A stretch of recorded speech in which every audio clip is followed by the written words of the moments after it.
안녕하세요. 구명모 법무사입니다. 이번 영상에서는 개인회생 중에 이직을 했을 경우 법원에서 어떤 사항을 확인하는지 법원에서 나온 보정서의 내용을 같이 보면서 설명을 드릴 거고요. 추가적으로 이 고객 같은 경우에는 도박으로 인해서 채무가 발생했거든요. 그래서 도박 채무로 인한 보정 내용까지 같이 설명드리도록 하겠습니다. 보정서의 내용입니다. 채무자가 최근 1년간 인터넷으로 도박을 한 자금이 무려 26억 9천만 원이나 되어 도저히 이해하기 어려운 바 이처럼 많은 돈의 출처를 상세하게 설명 및 밝히고 주로 도박 자금으로 이용한 기업은행 통장의 거래명과 상대 계좌 등을 상세하게 설명하고 최근 인터넷 도박 자금으로 대부분 사용되어진 최근 채무 채권번호 2번 국민카드의 카드론하고 7번 중소기업은행의 2천만 원과 삼성카드 등 3,500만 원을 청산가치에 추가 반영하고 재산 목록 수입 및 지출에 관한 목록, 변제계획안, 변제예정액표를 다시 제출하기 바랍니다. 이렇게 내용이 되어 있는데요. 도박한 자금이 26억 9천만 원이라고 하는데 이 내용은 회생위원님이 약간 착오를 일으키신 것 같아요. 26억 9천만 원을 실제 도박에 사용한 건 아니거든요. 도박을 하다 보면 딴 날도 있고 잃는 날도 있죠. 그렇다 보니까 내가 실제로 도박에 투입한 자금은 1억이라 하더라도 넣었다 뺐다 하다 보면은 이렇게 금액이 계속 늘어나거든요. 그래서 이 부분은 그냥 설명을 정확하게 드리면 되는 부분이고요. 나한 같은 경우에는 도박에 사용한 통장의 거래 내역에 대해서 설명을 하라는 것이고요. 그리고 최근 대출금 중에서 도박 자금으로 사용된 금액에 대해서는 청산가치에 3,500만 원을 추가 반영하라 이렇게 나옵니다. 최근 대출금을 가지고 도박을 하게 되면 이렇게 청산가치에 반영하면서 청산가치에 반영을 한다는 뜻은 이 3,500 이상을 갚아야 된다 이 뜻이거든요. 이 내용은 참고하시면 될 것 같고요. 그 아래쪽의 내용을 함께 보겠습니다. 아래쪽 내용을 보면 이제 이직과 관련한 내용이거든요. 가항 보시면 사업장 대표와의 관계 입사 경위에 대해서 또 하는 일을 구체적으로 설명하고 사업자 등록증 사본과 재직증명서를 제출하고 입사 후 지금까지 급여 명세서 및 금융자료로 표시하여 소명하고 해당 통장의 최근 1년간 거래 내역서를 모두 제출하라 라고 되어 있습니다.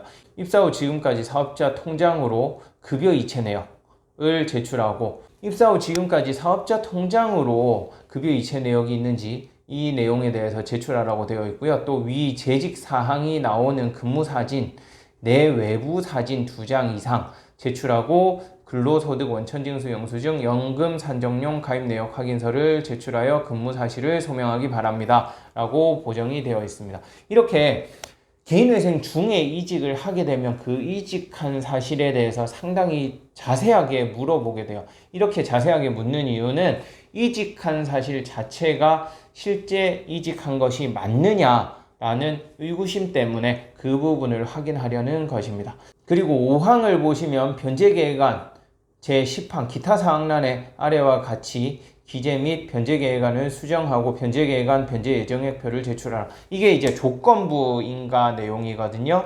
소득신고 의무라고 되어 있죠. 매 1년마다 7월 31일까지 채무자 및 배우자에 대한 해당 연도 세목별 과세증명서, 전년도 소득금액 증명원 및 근로소득 원천징수 영수증, 그리고 건강보험 확인서하고 건강보험 자격즉시 확인서, 연금산정용 가입 내역 확인서를 제출하라 이렇게 되어 있는데 이 소득신고 의무가 있으면 개인회생을 하는 3년 동안 매해마다 한 번씩 이 자료를 제출해야 돼요. 그리고 소득이 늘어나면 그만큼 변제금액이 또 추가로 늘어날 수 있기 때문에 상당히 불편하게 됩니다. 그래서 이렇게 개인회생을 하는 도중에 이직을 할 경우에는 그 이직 경위뿐만 아니라 통장에 급여가 찍히는지도 확인하고 그 다음 근무 사진 또 사업장의 내외부 사진까지 요구를 한다는 점 알고 계시면 될 것 같은데요. 이렇게 무조건 이렇게 많은 자료를 요구하는 건 아닌데 통상적으로 회생하는 도중에 이직을 하게 되면 이런 식으로 자료를 요청하는 경우가 많습니다.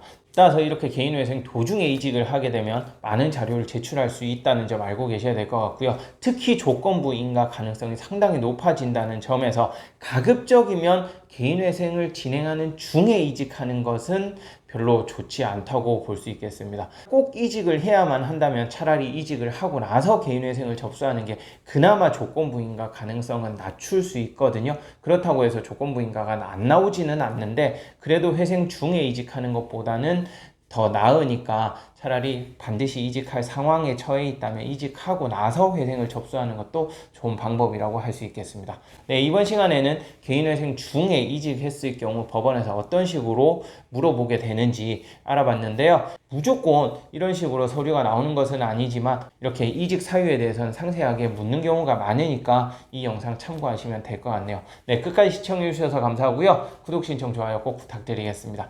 그리고 이 외에 궁금한 사항이 있으시면 언제든지 위 번호로 전화 주시면 제가 항상 직접 상담해 드리고 있으니까요. 언제든지 편하게 전화 주시기 바랍니다. 감사합니다.